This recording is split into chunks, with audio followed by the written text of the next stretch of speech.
வணக்கம் நண்பர்களே, welcome to my channel let's play fantasy. இன்னைக்கு நம்ம என்ன மேட்சுக்கான ப்ரெடிக்ஷன் பார்க்க போறோம்னா India versus Bangladesh first test மேட்சுக்கான ப்ரிவியூ தான் பார்க்க போறோம். அதுக்கு முன்னாடி நீங்க நம்மளுடைய யூடியூப் சேனலுக்கு இன்னைக்கு தான் ஃபர்ஸ்ட் டைம் வந்தீங்கன்னா மறக்காம நம்ம யூடியூப் சேனலை சப்ஸ்கிரைப் பண்ணிக்கோங்க. பக்கத்துல இருக்கக்கூடிய பெல் ஐகானை கிளிக் பண்ணிக்கோங்க. அப்போதான் நம்ம போடக்கூடிய வீடியோக்களை நீங்க உடனடியா பார்க்க முடியும். அதே போல நம்மளுடைய டெலிகிராம் சேனல்ல ஜாயின் பண்ணிக்கோங்க. முக்கியமான அப்டேட் பிளஸ் ஃபைனல் டைம் எல்லாமே நம்மளுடைய டெலிகிராம் சேனல்ல தான் உங்களுக்காகவே ஃப்ரீயா கொடுத்துட்டு இருக்கோம். ஸோ மறக்காம ஜாயின் பண்ணிக்கோங்க. லிங்க் டிஸ்கிரிப்ஷன் மூலமா கிளிக் பண்ணி ஜாயின் பண்ணிக்கோங்க. அதே போல நீங்க இன்னமும் ஸ்போர்டசி ஆப்ல ஜாயின் பண்ணல அப்படின்னா மறக்காம ஜாயின் பண்ணிக்கோங்க. ரீசன்ட் நம்ம தமிழ்நாடு நண்பர்களால் உருவாக்கப்பட்ட ஒரே ஒரு ஃபேண்டசி ஆப் அது ஸ்போர்டசி தான். ஸோ மறக்காம ஜாயின் பண்ணிக்கோங்க. நம்ம எல்லாருக்காகவும் ஜிஎஸ்டியும் கிடையாது, டிடிஎஸும் கிடையாது. ஃபுல் அண்ட் ஃபுல் வந்து பாத்தீங்கன்னா ஃப்ரீயா பண்ணி கொடுத்துட்டு இருக்காங்க.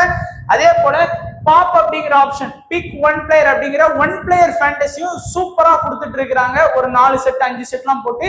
ஸோ மறக்காம இது வரைக்கும் நீங்க ஸ்போர்டசி ஆப்ல ஜாயின் பண்ணனா ஒரு டைம் ஜாயின் பண்ணி ஆப்புக்குள்ள போய் பாருங்க, உங்களுக்கே ரொம்ப பிடிச்சிரும். இந்த மேட்ச் வந்து நம்ம எல்லாருக்குமே ரொம்ப ரொம்ப ரொம்ப ரொம்ப ரொம்ப தெரிஞ்ச பிச்சு தான். சென்னையில இருக்கக்கூடிய சிதம்பரம் பிச்சில் தான் இந்த மேட்ச் வந்து நடக்கு. அந்த பிச்சை பத்தி நான் சொல்லணும்னு அவசியமே இல்லை, உங்க எல்லாருக்குமே தெரியும். அதோட எப்படி இருக்கும் பிச்சு வியூ எல்லாமே உங்களுக்கு தெரியும். ஸ்பின்னுக்கு எப்படி டேன் கிடைக்கும் அந்த மாதிரி இதெல்லாம் தெரியும். அண்ட் ஓவராலா பாத்தீங்கன்னா இந்த பிச்சில் 34 டெஸ்ட் மேட்ச் நடத்திருக்காங்க. 15 பேட்டிங் ஃபர்ஸ்டும் 7 பேட்டிங் செகண்ட் வின் பண்ணியிருக்காங்க. ஃபர்ஸ்ட் இன்னிங்ஸோட ஆவரேஜ் ஸ்கோர் 347, செகண்ட் இன்னிங்ஸ்ல 333, தேர்ட் இன்னிங்ஸ்ல 243, ஃபோர்த் இன்னிங்ஸ்ல 154. And high score India 759 score பண்ணியிருக்காங்க. லோ ஸ்கோர் இங்கிலாந்து 83க்கு ஆல் அவுட் ஆயிருக்காங்க. ஃபர்ஸ்ட் வந்து பங்களாதேஷோட ப்ரெடிக்ஷன் வந்து பார்த்துடலாம். ஸோ ஃபர்ஸ்ட் டெஸ்ட் அப்படின்னா கம்ப்ளீட்டா வந்து பாத்தீங்கன்னா T20 கிரிக்கெட்டுக்கும் ஓடிஐ கிரிக்கெட்டுக்கும் ஏணி வச்சா கூட எட்டாது அப்படிங்கிற மாதிரி தான் இருக்கும். ஏன்னா இதுல வந்து நிறைய, அதாவது ஒரு ரன் அடிச்சா ஒரு பாயிண்ட் அப்படிங்கறதா point system almost okay safe. ஆனா விக்கெட்ல பாத்தீங்கன்னா ஒரு பவுலர் வந்து ஒரு விக்கெட் எடுத்தாருன்னா 16 பாயிண்ட் தான். அதே T20 ஓடிஐல பாத்தீங்கன்னா 25 பாயிண்ட். ஆக மொத்தத்துல ஒரு 9 பாயிண்ட் வந்து வித்தியாசப்படுது T20க்கும் டெஸ்ட்டுக்கும். அவ்வளவுதான், வேற ஒன்றும் பெரிய மேட்டர்லாம் கிடையாது. அது மட்டும் இல்லாம T20 அண்ட் ஓடிஐல ஒரு பவுலருக்கு பேட்ஸ்மேனுக்கு ஒரு வாட்டி தான் பேட்டிங் சான்ஸ் கிடைக்கும். ஆனா டெஸ்ட்ல 2 வாட்டி கிடைக்கும். அதை எப்படி ஃபேண்டசிக்கு சாதகமா யூஸ் பண்ணணுங்கிறது இருக்கு. ஃபர்ஸ்ட் எந்த கான்டெஸ்ட் பிளே பண்ண நினைச்சீங்க அப்படின்னா,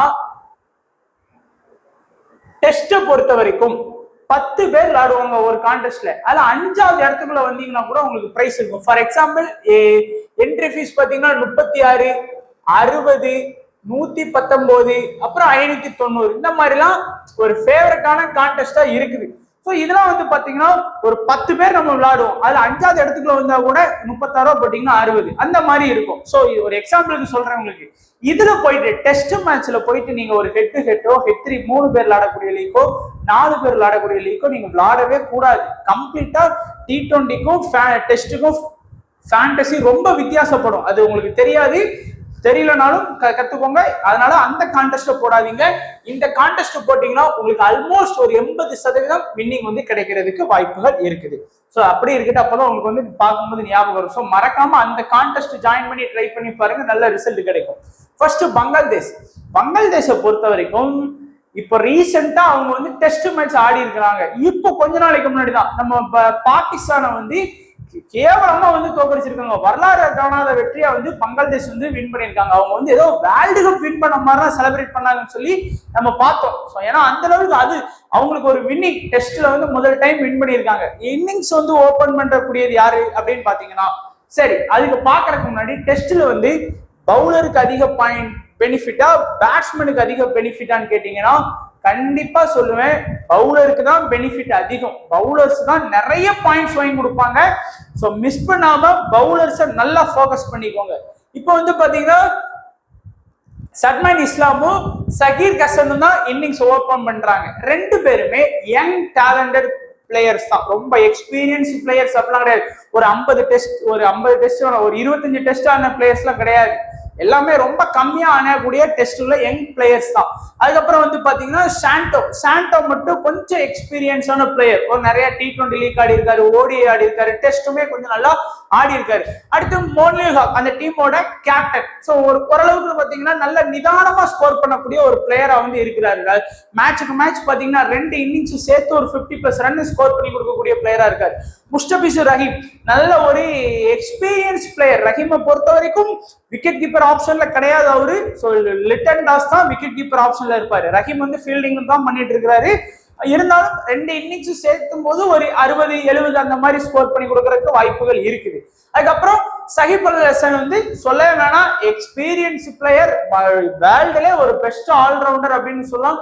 டெஸ்ட்லயும் நல்லாவே வந்து பாத்தீங்கன்னா அந்த டீமுக்கு வந்து கான்ட்ரிபியூட் பண்ணி கொடுத்திருக்காரு. Litton Das wicket keeper option. டெஸ்ட்ல ஒரு விக்கெட் கீப்பர்ங்கிறது ரொம்பவே முக்கியம். விக்கெட் கீப்பரை மிஸ் பண்ணிடாதீங்க. கேட்ச் பிடிச்சு 50+ ஃபேண்டசி பாயிண்ட்லாம் வாங்கி கொடுத்துருக்காங்க. ஏன் 70+ ஃபேண்டசி பாயிண்ட்லாம் வாங்கி கொடுத்த விக்கெட் கீப்பர்லாம் உண்டு. அதுக்கப்புறம் Mehidy Hasan batting plus பவுலிங்ல contribute பண்ணக்கூடிய ஒரு பெஸ்டான பிளேயர் வந்து மெஹடி ஹசன். ஏன்னா 2 இன்னிங்ஸ் இருக்கு, 2 இன்னிங்ஸ்லயும் பேட்டிங் பண்ணுவாங்க, 2 இன்னிங்ஸ்லயும் பவுலிங்கும் பண்ணுவாங்க. அடுத்து ஹசன் மஹமூத் நல்ல யங் டேலண்டட் ஃபாஸ்ட் பவுலர்ல இருக்கிறாரு. அதுக்கடுத்து தஸ்கின் அகமடும் ஓரளவுக்கு நல்ல ஒரு ஃபாஸ்ட் பவுலிங் ஆப்ஷன்ல இருக்காரு, நல்லாவே விக்கெட் எடுக்கிறாரு.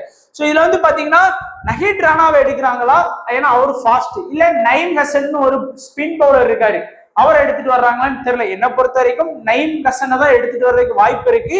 ராணா உள்ள இருக்கிறது கொஞ்சம் டவுட். பட் எல்லாருமே ராணா ஆடுறதுக்கு வாய்ப்பு இருக்குன்னு என் ஃப்ரெண்டு சொன்னாங்களே, அதனால நம்ம வந்து ராணாவை கொடுத்துருக்கோம். பட் சென்னைனாலே இந்தியா பிச்சுனாலே ஸ்பின்னு தான், வேற வாய்ப்பே கிடையாது. இப்போ பாத்தீங்கன்னா நம்ம இந்தியாவோட இப்பதான் நம்ம ஒரிஜினலா ப்ரெடிக்ஷனுக்குள்ளே போறோம். இந்தியா வந்து பார்த்தோம் அப்படின்னா சரியான பவுலிங் அட்டாக் வச்சிருப்பாங்க. இந்தியா முன்னாடி ஒரு ஆஸ்திரேலியாவோ, ஒரு இங்கிலாண்டோ, ஒரு சவுத் ஆப்பிரிக்காவோ, ஒரு நியூசிலாண்டோ இந்தியா பிச்சில் நிற்கவே முடியாது டெஸ்ட்ல.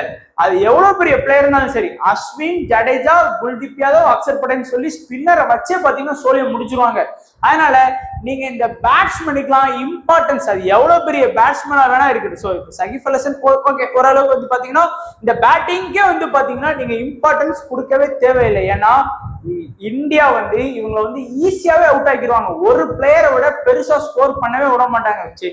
அதாவது நீங்க இதுக்கு முன்னாடி நடந்த இங்கிலாந்து டெஸ்ட் எடுத்து பாத்தீங்கன்னா கூட தெரியும், அப்பேற்பட்ட பெரிய பிளேயர்ஸே வந்து ஸ்கோர் பண்ண விட மாட்டாங்க. அப்படியே தப்பி தவறி ஸ்கோர் பண்ணாலும் ஏதாச்சும் ஒரு பிளேயர் தான் ஸ்கோர் பண்ணுவாங்க. அதனால நீங்க இந்த பேட்ஸ்மேனை ஃபோக்கஸ் பண்றதை கம்மி பண்ணிட்டு ஆல்ரவுண்டர்ஸ் ஃபர்ஸ்ட் ஃபோக்கஸ் பண்ண வேண்டியது. ஆல்ரவுண்டர்ஸ் யாரெல்லாம் இருக்கா, சகிப் அல் ஹசன் ஒரு பெஸ்ட் ஆல்ரவுண்டர். ஸோ அதனால அவர் வந்து கண்டிப்பா உங்களுடைய ஸ்மால் லீக் டீம்ல நீங்க எடுக்கலாம், ஸ்வேரா எடுக்கலாம். அதே மாதிரி பாத்தீங்கன்னா மெஹடி ஹசன் ஸ்வேரா எடுக்கலாம். ஏன்னா இப்போ ஃபார் எக்ஸாம்பிள் இந்தியா வந்து ஃபர்ஸ்ட் பேட்டிங் பண்ணாங்க அப்படின்னா டார்கெட் வந்து 600 ரன்னு வச்சிருவாங்க. அப்படி 600 ரன் இல்ல 500+ கூட வச்சிருவாங்கன்னு வைங்களேன். 500+ ரன் வச்சா கூட அவங்க என்ன பண்ணுவாங்கன்னா, இவங்களால 500+ ரன் அடிக்க முடியும்னு நினைக்கிறீங்க? கண்டிப்பா முடியாது. ஃபாலோ ஆயிடுவாங்க. ஸோ அப்படிங்கும்போது ரெண்டாவது இவங்க வந்து பேட்டிங் பண்ற மாதிரி தான் வரும். அப்படிங்கும்போது இவங்களுக்கான பவுலர்ஸ் எடுத்தீங்கன்னா கண்டிப்பா வந்து 2 பேட்டிங் பவுலர்ஸுக்கும் கிடைக்கும் கண்டிப்பா. அதனால பவுலர்ஸ் ஆல்ரவுண்டர்ஸ்க்குலாம் நல்லா இம்பார்ட்டன்ஸ் கொடுங்க. ஏன்னா ஒரு பேட்ஸ்மேனுக்கு எப்படி பேட்டிங் கிடைக்குமோ அதே மாதிரி மெஹடி ஹசனுக்கும் பேட்டிங் கிடைக்கும். ஏன் பாகிஸ்தான் கூட இவர் பார்த்தீங்கன்னா 70+ தான் ஸ்கோர் பண்ணி இருக்கிறாரு. அதனால நான் சொல்றேன், இந்த 2 ஆல்ரவுண்டருக்கும் நல்லா இம்பார்ட்டன்ட் கொடுங்க. மூணாவது பாத்தீங்கன்னா இந்த டாப் ஆர்டர்ஸ்ல எல்லாரை விட லிட்டன் தாஸுக்கு வந்து விக்கெட் கீப்பர் அப்படிங்கிற ஒரு ஆப்ஷன் இருக்கு. ஒரு இந்தியால வந்து ஒரு 8 விக்கெட் போகுது அப்படின்னா ஒரு 2-3 விக்கெட் கிட்ட கேட்ச் ஆகும். டெஸ்ட்ல நிறைய கேட்ச் ஆகும். சோ அதுலயே வந்து பாத்தீங்கன்னா ஒரு 30+ பாயிண்ட் கிட்ட வாங்கி கொடுப்பாரு. சோ மத்த பிளேயர்ஸ்க்கு இல்லாத அட்வான்டேஜ் வந்து லிட்டன் தாஸ்க்கு இருக்கிறதுனால நீங்க மூணாவது ஆப்ஷன்ல போகலாம். ஏன்னா நீங்க ஒண்ணு India wicket keeper Rishabh Pant எடுக்கணும், இல்லைன்னா லிட்டன் தாஸ் எடுக்கணும். ரிஷப் பண்ட்டை விட நீங்க லிட்டன் தாஸ்க்கு கொடுக்கறது இம்பார்ட்டன்டா இருக்கும். சோ 4வது ஆப்ஷன்ல பாத்தீங்க அப்படின்னா மெஹடி ஹசனா, தஸ்கின் அகமடா, இல்லைன்னா அந்த இடத்துல நயீம் ஆனார்னா நயீமை கூட நீங்க எடுக்கலாம். ஏன்னா ஒரு நல்ல மெயின் ஸ்பின்னர். சோ இந்த 3 பேர்ல இருந்து ஏதாச்சும் ஒருத்தரை வந்து நீங்க ட்ரை பண்ணலாம். இல்ல எனக்கு வந்து கண்டிப்பா பேட்டிங் வேணும் அப்படின்னு நினைச்சீங்கன்னா நீங்க வந்து மோனினில் ஹாக்க கூட நீங்க வந்து தாராளமா 4வது ஆப்ஷன்ல ப்ரிப்பேர் பண்ணலாம். இல்ல அப்படின்னா இந்த 3 பேர்ல இருந்து 4வது ஆப்ஷன் ப்ரிப்பேர் பண்ணலாம். ஆனா 3 பேருங்கிறது சகிப் அல் ஹசன், லிட்டன் தாஸ், மெஹடி ஹசன் 3 பேர் சேஃப். ஏன்னா மீதி 3ல இருந்து ஒருத்தரை பிக் பண்ணீங்க. இல்ல இந்த பவுலிங் ஆப்ஷன் வேணா எனக்கு பேட்டிங் வேணும்னு நினைச்சீங்கன்னா நீங்க மோனினில் ஹாக்க கூட நீங்க தாராளமா ட்ரை பண்ணி பார்க்கலாம். அதே போல இந்தியா டீம், ஏன்னா இந்த டீம்ல இருந்து நீங்க கேப்டன் வைஸ் கேப்டன் எடுக்கணும்னு நினைச்சீங்கன்னா ஸ்மால் லீக்கு வந்து சகிப் அல் ஹசன் அண்ட் மெஹடி ஹசன் இந்த 2 பேர்ல வேணா கேப்டன் வைஸ் கேப்டன் எடுங்க. வேற யாரையுமே நீங்க வந்து கேப்டன் வைஸ் கேப்டனுக்கு ஃபோக்கஸ் பண்ணணும்னு அவசியம் இல்லை.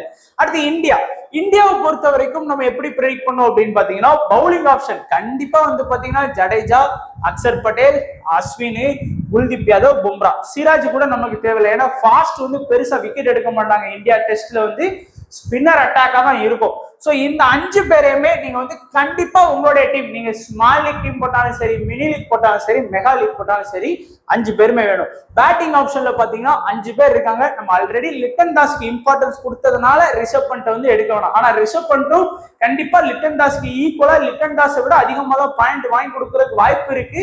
சோ அதனால நீங்க லிட்டன் தாஸ் வேண்டாம் அப்படின்னு நினைச்சு ரிஷப் பண்ட் எடுத்தா கூட ஓகே. ஏன்னா 2 இன்னிங்ஸ் பவுல் பண்ணுவாங்க. அப்போ கண்டிப்பா ரிஷப் பண்ட் கிட்ட இருந்து பேட்டிங் பண்றதுக்கு முன்னாடி அவரோட ஃபீல்டிங் பாயிண்டே பாத்தீங்கன்னா குறையாம 40 to 50 பாயிண்ட் வந்துடும் என்ன பொறுத்த வரைக்கும். ஏன்னா 2 இன்னிங்ஸ் இந்தியா வந்து பங்களாதேஷுக்கு பவுல் பண்ணுவாங்க. 20 விக்கெட் கையில இருக்கு. குறையாம ஒரு 5 விக்கெட் கேட்ச் ஆனா கூட 40+ பாயிண்ட் வந்துடும். அதனால நீங்க லிட்டன் தாஸுக்கு பதிலா ரிஷப் பண்டோட போறதுன்னா நீங்க தைரியமா நீங்க போகலாம்.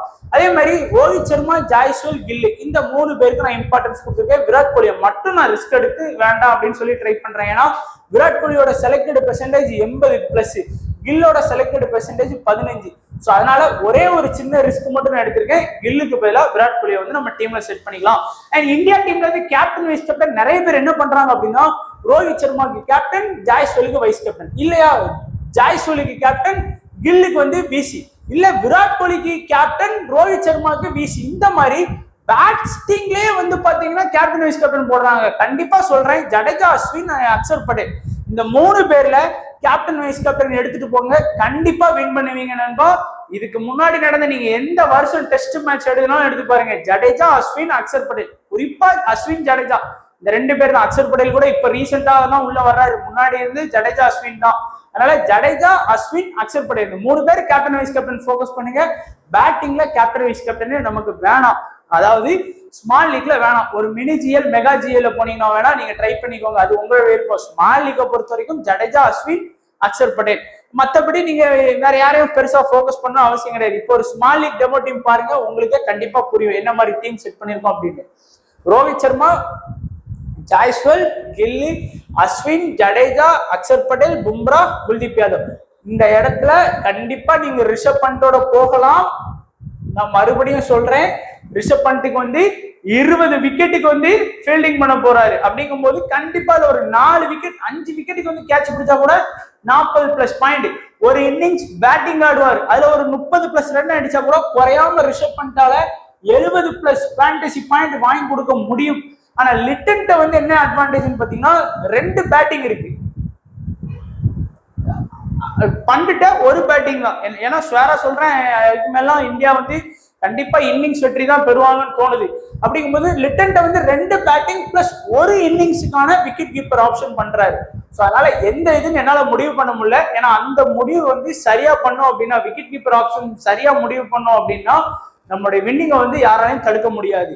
And captain vice captain, Jadeja captain ஆகவும் வைஸ் கேப்டன் வந்து அஸ்வினையும் வச்சு ட்ரை பண்ணலாம். இல்ல வைஸ் கேப்டன் குல்தீப் யாதவையோ இல்லைன்னா அக்சர் பட்டேலையோட நீங்க போகலாம். ஆனா சகிப் அல் ஹசன் வந்து சரி, நிறைய பேர் வந்து பாத்தீங்கன்னா சகிப் அல் ஹசனை கேப்டனாவும் ட்ரை பண்ணிட்டு வரதுக்கு வாய்ப்பு இருக்கு. பட் என்ன பொறுத்த வரைக்கும் அஸ்வின், ஜடேஜா போட்டீங்கன்னா அந்த 10 to 5 அந்த சொன்ன கான்டெஸ்ட்ல ஸ்வேரா நம்ம வின் பண்ணலாம்.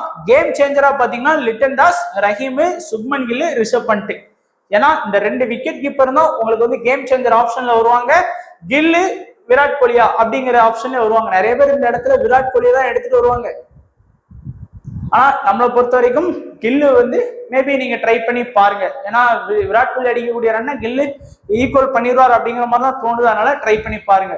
ஸோ டெஸ்ட் மேட்சை அவாய்ட் பண்ணணும். ஆனா கொஞ்சம் அனலைஸ் பண்ணி பிளே பண்ணீங்க. சும்மா ஏனதான்னு பிளே பண்ணாம இந்த கான்டெஸ்ட் நான் சொன்ன மாதிரி 36, 60, 119, 590 இந்த 4 கான்டெஸ்ட் ஃபேவரட்டான கான்டெஸ்ட் இருக்கு. இதுல இது போக நிறைய விஷயம் பாத்தீங்கன்னா சின்ன சின்ன கான்டெஸ்ட்ல கூட போட்டிருக்காங்க 10ல் 5 வர்றது. ஸோ அந்த 10ல் 5 வர்றது 5வது இடத்துக்குள்ள வந்தீங்கன்னா கூட நம்ம ஈஸியா வின் பண்ணலாம். ஏன்னா உங்க ஆப்பனண்ட் வந்து 10 பேர் இருக்கும்போது அதுல எவனாச்சும் ஒருத்தர் 2 பேர் வந்து செம்மையா டீம் போட்டா கூட அந்த 3வது 4வது 5வது இடத்த போக்கஸ் பண்ணா கூட நமக்கு நிறைய ப்ராஃபிட் வரும். ஸோ அதனால மிஸ் பண்ணிடாதீங்க. ஹெட் 2 ஹெட்டோ, ஹெட் 3 ஹெட்டோ, ஹெட் 4 ஹெட்டோ பிளே பண்ணி ஏமாந்துடாதீங்க. பவுலர்ஸுக்கு ஒரு விக்கெட்டுக்கு 16 பாயிண்ட் போது 2 இன்னிங்ஸ்லும் சேர்த்து ஒரு 5 விக்கெட் பிளஸ் எடுத்தாலே நமக்கு வந்து குறையாம 80 பிளஸ் பாயிண்ட். அது மட்டும் இல்லாம ஒரு இன்னிங்ஸ் பேட்டிங் பண்ணுவாங்க கண்டிப்பா. அப்படிங்கும் போது இந்தியாவோட பவுலர்ஸ் நம்ம அஸ்வினி, ஜடேஜா, அக்ஷர் படேல், குல்தீப் யாதவ்க்கு நல்லா இம்பார்ட்டன்ஸ் கொடுத்துக்கோங்க. ஏன்னா இந்தியா வந்து பேட்டிங்ல வந்து ஒரு இன்னிங்ஸ் ஆடுறதுக்கு தான் வாய்ப்பு இருக்கும். ஸோ அப்படிங்கும் போது ஒரு பேட்ஸ்மேனால மிஞ்சி போனா ஒரு 80-70 ரன் ஸ்கோர் பண்ணுவாங்களே தவிர அதுக்கு மேல ரொம்ப ஹையா போக முடியாது. ஆனா பவுலரை பொறுத்த வரைக்கும் 2 இன்னிங்ஸ்ல பவுலிங் பண்ணி விக்கெட் எடுப்பாங்க, ஒரு இன்னிங்ஸ்ல பேட்டிங்கும் பண்றதுக்கு வாய்ப்பு கொடுப்பாங்க. அதனால மிஸ் பண்ணிடாதீங்க. டெஸ்ட்டை வந்து டெஸ்ட் லாஜிக்கலா அனலைஸ் பண்ணணும்னா கண்டிப்பா வின் பண்ணலாம். ஸோ இதான் நம்மளுடைய ப்ரெடிக்ஷன். ஸோ கண்டிப்பா வீடியோ பிடிச்சிருக்குன்னு நினைக்கிறேன். பிடிச்சிருந்தா லைக் பண்ணுங்க, உங்க ஃப்ரெண்ட்ஸுக்கு ஷேர் பண்ணுங்க. வீடியோ பார்த்த எல்லா நண்பர்களுக்கும் நன்றி, வணக்கம். தேங்க்ஸ் ஃபார் வாட்சிங் நண்பா.